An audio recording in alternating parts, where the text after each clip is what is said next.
இந்தியாவில் நடைபெற்று வரும் 17வது ஐபிஎல் சீசன் நாளையுடன் முடிவுக்கு வருகிறது.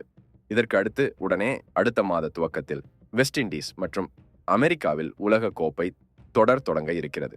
இதற்கான இந்திய அணியில் அபிஷேக் சர்மாவை சேர்த்து கொள்ள வேண்டும் என ஹர்பஜன் சிங் கோரிக்கை விடுத்திருக்கிறார்.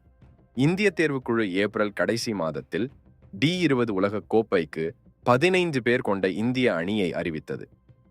இந்த அணியில் ஒரு ஆச்சரிய முடிவாக 4 சுழல் பந்துவீச்சாளர்கள் சேர்க்கப்பட்டார்கள். இதன் காரணமாக ரிங்கு சிங்கிடம் பெற முடியவில்லை.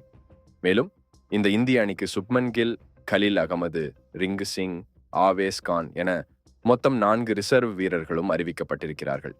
இந்த நிலையில் தமிழக வீரர் நடராஜன் மற்றும் ராஜஸ்தான் அணிக்காக விளையாடும் சந்தீப் சர்மா ஆகியோர் சேர்க்கப்பட்டிருக்க வேண்டும் என கோரிக்கைகள் வந்தது.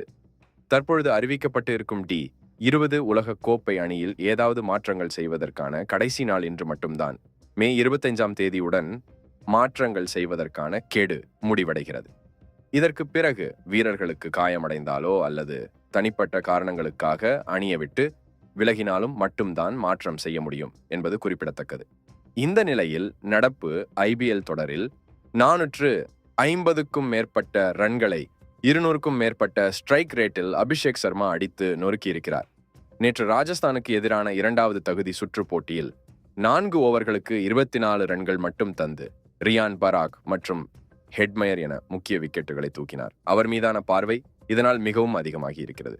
இது குறித்து இந்திய அணியின் முன்னாள் வீரர் ஹர்பஜன் சிங் கூறும் பொழுது, அபிஷேக் சர்மா D20 உலக கோப்பை இந்திய அணிக்காக விளையாடுவதற்காக மேற்கிந்திய தீவுகள் மற்றும் அமெரிக்காவிற்கு செல்ல வேண்டியவர்.